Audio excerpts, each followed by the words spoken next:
Assalamualaikum warahmatullahi wabarakatuh. Perkenalkan, nama saya Serlina dari Prodi Manajemen. Berikut ini video presentasi untuk memenuhi ujian akhir semester mata kuliah Bank dan Lembaga Keuangan dengan dosen pengampu yaitu Bapak Dr. Insinyur Sugeng Prayetno SH SEMM. Nah, di video presentasi kali ini saya akan membahas tentang asuransi. Apa itu asuransi? Asuransi adalah pertanggungan atau perjanjian antara dua belah pihak di mana pihak satu berkewajiban membayar iuran atau kontribusi atau premi.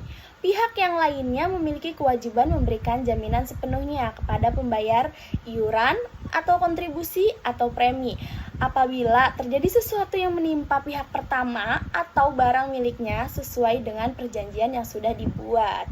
Selanjutnya, adapun pengertian asuransi menurut pasal 246 KUHD RI.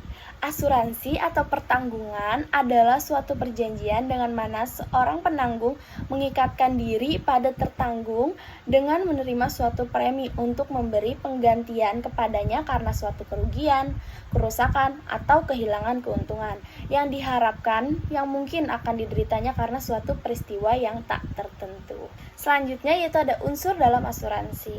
Yang pertama yaitu ada pihak tertanggung atau insured yang berjanji untuk membayar uang premi kepada pihak penanggung sekaligus atau secara berangsur-angsur. Jadi dibayarkan beberapa kali berarti ya. Yang kedua yaitu ada pihak penanggung atau insured yang berjanji akan membayar sejumlah uang atau santunan kepada pihak tertanggung sekaligus atau secara berangsur-angsur apabila terjadi sesuatu yang mengandung unsur tak tertentu. Yang ketiga yaitu ada suatu peristiwa atau accident yang tak tertentu atau tidak diketahui sebelumnya. Yang terakhir yaitu ada kepentingan atau interest yang mungkin akan mengalami kerugian karena peristiwa yang tak tertentu. Selanjutnya yaitu ada definisi asuransi. Menurut Prof. Mer and Kemp, asuransi adalah alat sosial untuk mengurangi risiko dengan menggabungkan sejumlah yang memadai unit-unit yang terkena risiko, sehingga kerugian-kerugian individual mereka secara kolektif dapat diramalkan. Kemudian, kerugian yang dapat diramalkan itu dipukul merata oleh mereka yang tergabung. Selanjutnya ada definisi asuransi menurut Molen-Grave. Asuransi kerugian ialah persetujuan dengan mana satu pihak penanggung mengikatkan diri terhadap yang lain, tertanggung untuk mengganti kerugian yang dapat diderita oleh tertanggung, karena terjadinya suatu peristiwa yang telah ditunjuk dan yang belum tentu serta kebetulan, dengan mana pula tertanggung berjanji untuk membayar premi. Selanjutnya ada B, dasar hukum. Dasar hukum terbagi menjadi dua. Yang pertama, asuransi dalam Undang-Undang Nomor 2 Tahun 1992. Apa yang dimaksud dengan asuransi dalam Undang-Undang Nomor 2 Tahun 1992? Nah, jadi asuransi dalam Undang-Undang Nomor 2 Tahun 1992 tentang usaha perasuransian adalah perjanjian antara dua pihak atau lebih, di mana pihak penanggung mengikatkan diri kepada pihak tertanggung dengan menerima premi asuransi untuk memberikan penggantian kepada tertanggung karena kerugian, kerusakan, atau kehilangan keuntungan yang diharapkan atau tanggung jawab hukum pihak ketiga yang mungkin akan diderita tertanggung yang timbul dari suatu peristiwa yang tidak pasti atau memberikan suatu pembayaran yang didasarkan atas meninggal atau hidupnya seseorang yang dipertanggungkan. Nah, selanjutnya itu ada nomor 2, asuransi dalam Kitab Undang-Undang Hukum Dagang atau KUHD. Nah, maksud dari asuransi dalam Kitab Undang-Undang Hukum Dagang atau KUHD ialah asuransi atau pertanggungan adalah suatu perjanjian di mana seorang penanggung mengikatkan diri kepada seorang tertanggung dengan menerima suatu premi untuk memberikan penggantian kepadanya karena suatu kerugian, kerusakan, atau kehilangan keuntungan yang diharapkan yang mungkin akan dideritanya karena suatu peristiwa yang tak tertentu. Selanjutnya itu ada C, prinsip dasar asuransi. Dalam dunia asuransi ada 6 macam prinsip dasar yang harus dipenuhi, yaitu insurable interest. Artinya, hak untuk mengasuransikan yang timbul dari suatu hubungan keuangan antara tertanggung dengan yang diasuransikan dan diakui secara hukum. Yang kedua yaitu ada utmost good faith, yaitu tindakan untuk mengungkapkan secara akurat dan lengkap semua fakta yang material atau material fact mengenai sesuatu yang akan diasuransikan, baik diminta maupun tidak. Artinya adalah si penanggung harus dengan jujur menerangkan dengan jelas segala sesuatu, luasnya syarat atau kondisi dari asuransi, dan si tertanggung juga harus memberikan keterangan yang jelas dan benar atas objek atau kepentingan yang dipertanggungkan. Selanjutnya yang ketiga ada proximate cause, yang artinya suatu penyebab aktif efisien yang menimbulkan rantaian kejadian yang menimbulkan suatu akibat tanpa adanya intervensi, suatu yang mulai dan secara aktif dari sumber yang baru dan independen. Selanjutnya itu yang keempat ada indemnity, yang artinya mekanisme di mana penanggung menyediakan kompensasi finansial dalam upayanya menempatkan tertanggung dalam posisi keuangan yang ia miliki sesaat sebelum terjadinya kerugian, atau KUHD menurut pasal 252, 253 dan dipertegas dengan pasal 278. Nah, yang kelima yaitu ada subrogation, artinya pengalihan hak tuntut dari tertanggung kepada penanggung setelah klaim dibayar. Dan yang keenam atau yang terakhir ada contribution, yang artinya hak penanggung untuk mengajak penanggung lainnya yang sama-sama menanggung tetapi tidak harus sama kewajibannya terhadap tertanggung untuk memberikan indemnity-nya. Selanjutnya yaitu ada D, jenis-jenis asuransi. Yang pertama yaitu ada asuransi kerugian atau general insurance. Asuransi ini memberikan jasa untuk menanggulangi suatu risiko atas kerugian, kehilangan manfaat, dan tanggung jawab hukum kepada pihak ketiga dari suatu peristiwa yang tidak pasti. Jenis asuransi ini tidak diperkenankan untuk melakukan usaha di luar asuransi kerugian dan resurance. Yang termasuk ke dalam asuransi kerugian adalah asuransi kebakaran. Asuransi kebakaran meliputi kebakaran, ledakan petir, kecelakaan pesawat terbang, dan lainnya. Selanjutnya ada asuransi pengangkutan. Asuransi pengangkutan meliputi marine full atau asuransi yang memberikan proteksi terhadap kerugian atau kerusakan atau kehilangan atas rangka kapal berikut mesinnya dan perlengkapannya. Dan marine cargo atau asuransi pengangkatan kargo di laut. Selanjutnya yaitu ada asuransi aneka, asuransi yang tidak termasuk di dalam asuransi kebakaran dan pengangkutan seperti asuransi kendaraan bermotor, pencurian, dan lain sebagainya. Yang kedua yaitu ada asuransi pendidikan. Asuransi pendidikan adalah asuransi yang keberadaannya dianggap sangat penting sekarang ini. Hal tersebut dikarenakan masyarakat beranggapan bahwa asuransi pendidikan merupakan asuransi cerdas yang dapat menjamin pendidikan yang lebih baik. Yang ketiga ada asuransi jiwa. Asuransi jiwa merupakan jenis asuransi yang memberikan jaminan atas kematian seseorang yang tertanggung dengan memberikan keuntungan finansial. Terdapat beberapa perusahaan asuransi yang menyediakan pembayaran hanya setelah seseorang meninggal, dan ada juga perusahaan yang menyediakan pembayaran sebelum seseorang tersebut meninggal.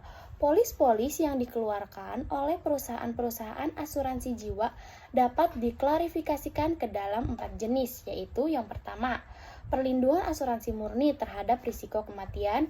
Yang kedua, paket yang berdiri dari perlindungan asuransi jiwa dan wahana bagi program-program pensiun. Yang ketiga, asuransi terhadap risiko kehidupan atau anuitas, terutama dirancang bagi program-program pensiun. Dan yang keempat yaitu wahana yang berorientasi pada investasi murni seperti guaranteed investment contract. Selanjutnya itu saya akan membahas tentang pengertian polis atau insuransi polis. Adalah kontrak tertulis antara tertanggung dengan penanggung mengenai pengalihan resiko yang memuat syarat tertentu seperti jumlah pertanggungan, jenis resiko, jangka waktu. Polis asuransi ini memiliki kekuatan hukum sehingga kedua belah pihak akan tetap saling bertanggung jawab memenuhi kewajibannya masing-masing. Sehingga kontrak tertulis tersebut harus disimpan dan jika diperlukan agar semua menjadi jelas, karena pada kontrak tersebut menjadi bukti pada saat klaim asuransi diajukan. dan ini memiliki kekuatan hukum yang sifatnya mengikat. Polis asuransi juga secara umum memuat hal-hal sebagai berikut, yaitu nomor 1 ada nomor polis, 2 nama dan alamat tertanggung, 3 jenis dan uraian resiko, 4 nilai pertanggungan, 5 jangka waktu pertanggungan, 6 nilai premi, biaya materai dan biaya administrasi lainnya, 7 uraian pertanggungan yang dapat diajukan klaim, 8 khusus untuk polis pertanggungan kendaraan bermotor ditambah dengan nomor polis dalam rangka chassis dan nomor mesin kendaraan. Yang keempat yaitu ada asuransi kesehatan. Jenis asuransi yang ini cukup populer, di mana asuransi kesehatan adalah sebuah asuransi yang memberikan penanggungan terhadap permasalah kesehatan yang diakibatkan oleh penyakit. Perusahaan asuransi kesehatan ini memberikan pelayanan perawatan kepada anggota asuransinya yang meliputi melindungi dan menanggung pada anggota yang sakit, cacat, cedera, dan hal-hal lainnya yang diakibatkan oleh penyakit atau kecelakaan. Asuransi kesehatan meliputi asuransi berjangka, asuransi tabungan, asuransi seumur hidup, dan asuransi kontrak anuitas. Yang kelima yaitu ada asuransi kendaraan. Banyak kalangan masyarakat yang memiliki kendaraan atau mobil mewah mengikut sertakan kendaraan pribadinya dengan asuransi kendaraan. Asuransi kendaraan merupakan jenis asuransi yang memberikan layanan asuransi terhadap kendaraan yang mengalami kerusakan, kehilangan, dan lain sebagainya. 6 yaitu ada asuransi bisnis. Asuransi bisnis merupakan layanan asuransi yang menjamin pihak yang tertanggung dengan kegiatan bisnis. Adapun jenis layanan ini meliputi kerusakan, kehilangan, dan kerugian dalam jumlah yang cukup besar, namun disesuaikan dengan kebijakan perusahaan asuransi yang telah disepakati. Asuransi bisnis umumnya dimiliki oleh perusahaan-perusahaan seperti perusahaan manufaktur, jasa, dagang, dan lain sebagainya, yang dalam kegiatan bisnisnya memiliki resiko. Yang ketujuh yaitu ada asuransi properti. Asuransi jenis ini umumnya memberikan pelayanan terhadap perlindungan pemilik rumah dari risiko seperti properti pribadi, kerusakan tempat tinggal seperti kebakaran, dan kerusakan pada barang-barang pribadi. Layanan asuransi ini termasuk melindungi dan memberikan keringanan jika di suatu hari terjadi sebuah kecelakaan pada rumah atau barang yang ditanggung seperti kebakaran dan lain sebagainya. Selain keenam jenis perusahaan tersebut, masih banyak macam-macam asuransi tambahan dengan fitur yang berbeda-beda, bergantung dari layanan asuransi yang ditawarkan, yaitu seperti reasuransi atau resurance, penanggung menggunakan ilmu aktuaria, dan keuntungan perusahaan asuransi. Manfaat asuransi. Di samping sebagai bentuk pengendalian risiko atau secara finansial, asuransi juga memiliki berbagai manfaat yang diklarifikasikan ke dalam fungsi utama, fungsi sekunder, dan fungsi tambahan. Nah, maksud dari fungsi utama asuransi adalah sebagai pengalihan risiko, pengumpulan dana, dan premi yang seimbang. Fungsi sekunder asuransi adalah untuk merangsang pertumbuhan usaha, mencegah kerugian, pengendalian kerugian, memiliki manfaat sosial, dan sebagai tabungan tentunya. Sedangkan fungsi tambahan asuransi adalah sebagai investasi dana dan invisible earnings. Ada beberapa manfaat yang bisa diterima pada saat seseorang atau institusi masuk asuransi, yaitu yang pertama, asuransi mampu berperan sebagai penetralisi resiko. Yang kedua, asuransi sebagai pihak pengganti kerugian. Yang ketiga, mengurangi siksaan mental dan fisik bagi tertanggung yang disebabkan rasa takut dan kekhawatiran. Yang keempat, menghasilkan tingkat produksi, tingkat harga, dan struktur harga yang optimum. Yang terakhir atau yang kelima, memperbaiki posisi persaingan perusahaan kecil sebagai tambahan perusahaan asuransi dalam praktik berperan pula dalam aktivitas penting pengendalian kerugian. Selanjutnya itu ada F. Transfer risiko. Secara umum ada dua bentuk transfer risiko yang dilakukan oleh perusahaan atau individu, yaitu yang pertama mentransfer risiko ke perusahaan asuransi dan yang kedua mentransfer risiko ke perusahaan non-asuransi. Selanjutnya ada G. Risiko sektor bisnis asuransi. Pada saat seseorang masuk ke sektor asuransi atau mendirikan perusahaan asuransi, maka akan menghadapi beberapa bentuk risiko yang bisa terjadi, yaitu yang pertama, permasalahan pada saat klaim asuransi dan bagi pihak perusahaan, asuransi harus menyediakan dana yang sesuai dengan yang disepakati oleh kedua belah pihak dalam perjanjian, seperti kebakaran, kematian, kecelakaan, dan sebagainya. Yang kedua yaitu jika perusahaan asuransi membuka kantor di kawasan yang berdekatan dengan gunung berapi, bencana tsunami, dan rawan gempa, maka pada saat terjadi bencana gunung berapi dan sebagainya akan menjadi persoalan karena klaim asuransi yang harus dibayarkan adalah bukan satu atau beberapa perusahaan atau juga individu saja, namun bersifat keseluruhan. Tapi sekarang banyaknya ya perusahaan-perusahaan asuransi itu sulit untuk dipercaya gitu kan. 5. Risiko yang disebabkan oleh ketidakjujuran yang dilakukan oleh para audit internal perusahaan. Pada saat seorang auditor internal membuat laporan hasil audit dalam kondisi tidak jujur, tentu ini memiliki tujuan tertentu, seperti ia sudah mengetahui jika laporan yang dibuat menjelaskan kondisi yang sebenarnya, maka akan ada pihak yang tercoreng namanya, bahkan lebih jauh harus diberhentikan dari pekerjaannya, sehingga si audit internal tersebut menghubungi yang bersangkutan dan meminta sejumlah uang atau bahkan pihak yang bermasalah tersebut langsung menghubungi atau mendatangi auditor internal tersebut untuk menyerahkan sejumlah uang agar masalahnya ditutupi atau tidak dilaporkan.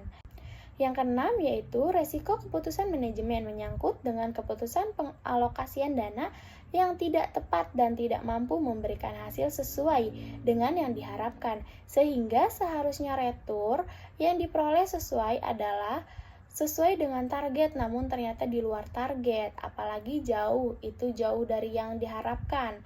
Sementara dana yang dipakai dari hasil para nasabah yang menyetorkan kewajiban asuransinya. Selama ini kebanyakan perusahaan asuransi mengalokasikan asetnya pada bentuk-bentuk seperti membuka usaha swalayan, properti, dan real estate, dan sebagainya. Selanjutnya yaitu ada pengertian dari resiko. Menurut KUHD pasal 246 disebutkan bahwa asuransi atau pertanggungan adalah suatu perjanjian dengan mana seorang penanggung mengikatkan diri kepada seorang tertanggung dengan menerima suatu premi untuk penggantian kepadanya karena suatu kerusakan atau kehilangan keuntungan yang diharapkan yang mungkin akan dideritanya karena suatu peristiwa yang tidak tentu. Pengertian asuransi yang lain adalah merupakan suatu pelimpahan resiko dari pihak pertama kepada pihak lain. Dalam pelimpahan dikuasai oleh aturan-aturan hukum dan berlakunya prinsip-prinsip serta ajaran yang secara universal yang dianut oleh pihak pertama maupun pihak lain. Dari segi ekonomi, asuransi berarti suatu pengumpulan dana yang dapat dipakai untuk menutup atau memberi ganti rugi kepada orang yang mengalami kerugian. Selanjutnya itu ada bentuk-bentuk resiko. Yang pertama itu ada resiko murni. Resiko murni adalah resiko yang akibatnya hanya ada dua macam, yaitu rugi atau break even. Contohnya pencurian, kecelakaan, atau kebakaran. Yang kedua yaitu ada risiko spekulatif. Risiko spekulatif adalah risiko yang akibatnya hanya ada tiga macam, yaitu rugi, untung, dan break even. Contohnya judi. Risiko partikular adalah risiko yang berasal dari individu dan dampaknya lokal, contohnya pesawat jatuh, tabrakan mobil, dan kapal kandas. Dan sedangkan risiko fundamental adalah risiko yang bukan berasal dari individu. Jadi berbeda ya dengan risiko partikular, yaitu berasal dari individu. Nah, sedangkan si risiko fundamental ini kebalikannya gitu kan.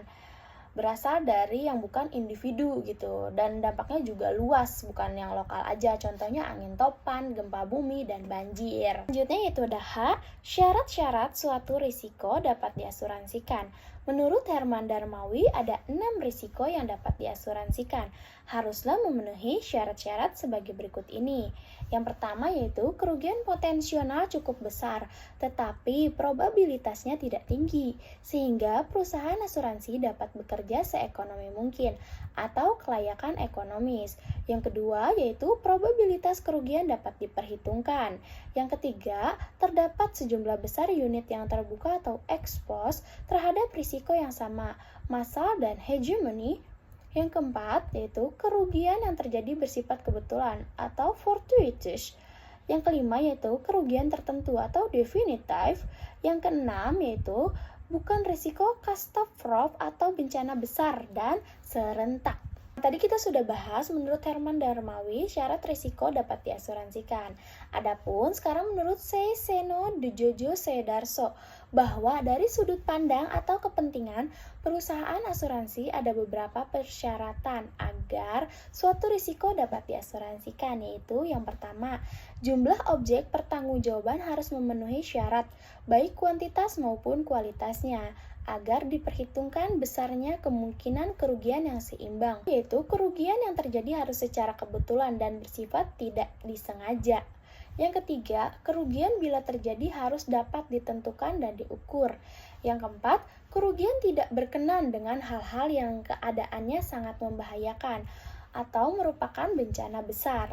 Selanjutnya ada I, peran asuransi swasta dan pemerintah dalam perspektif manajemen resiko.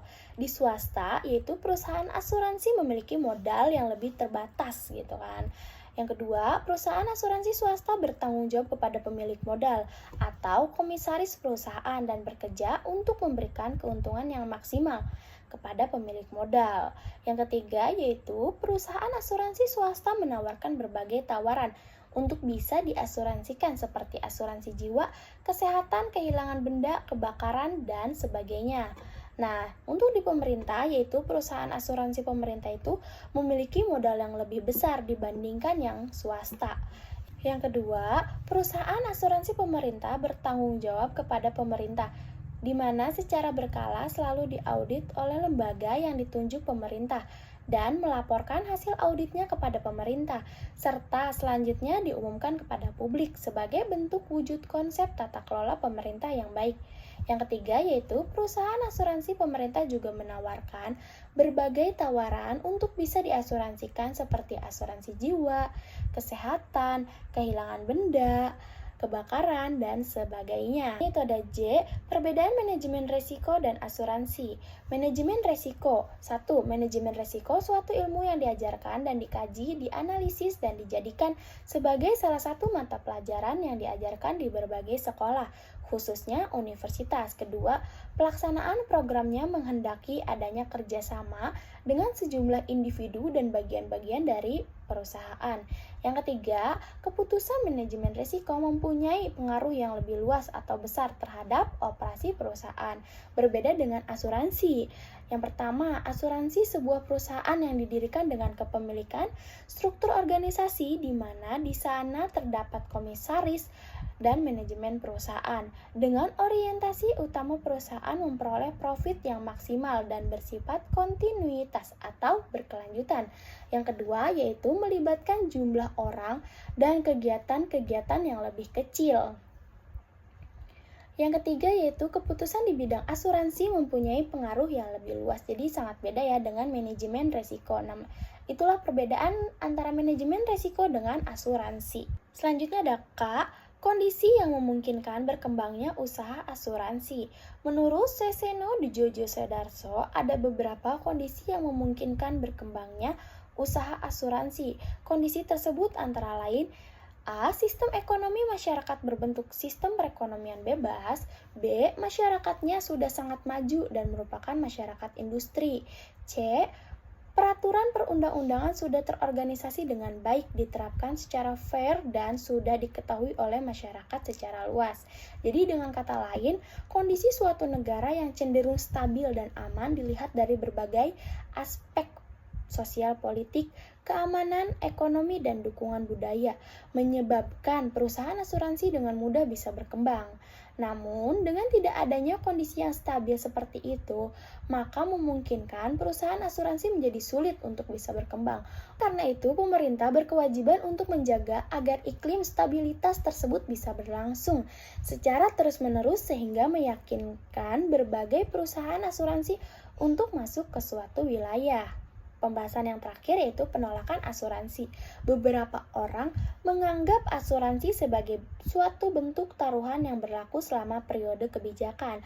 Perusahaan asuransi bertaruh bahwa properti pembeli tidak akan hilang ketika pembeli membayarkan uangnya. Perbedaan pada biaya yang dibayar kepada perusahaan asuransi melawan dengan jumlah yang dapat mereka terima bila kecelakaan terjadi hampir sama dengan bila seseorang bertaruh di balap kuda, misalnya 10-1. Karena alasan ini beberapa kelompok agama termasuk AMIS menghindari asuransi dan bergantung kepada dukungan yang diterima oleh komunitas mereka ketika bencana terjadi. Dalam komunitas yang hubungan erat dan mendukung di mana orang-orangnya dapat saling membantu untuk membangun kembali properti yang hilang, rencana ini dapat bekerja. Kebanyakan masyarakat tidak dapat secara efektif mendukung sistem seperti di atas, dan sistem ini tidak akan bekerja untuk resiko besar.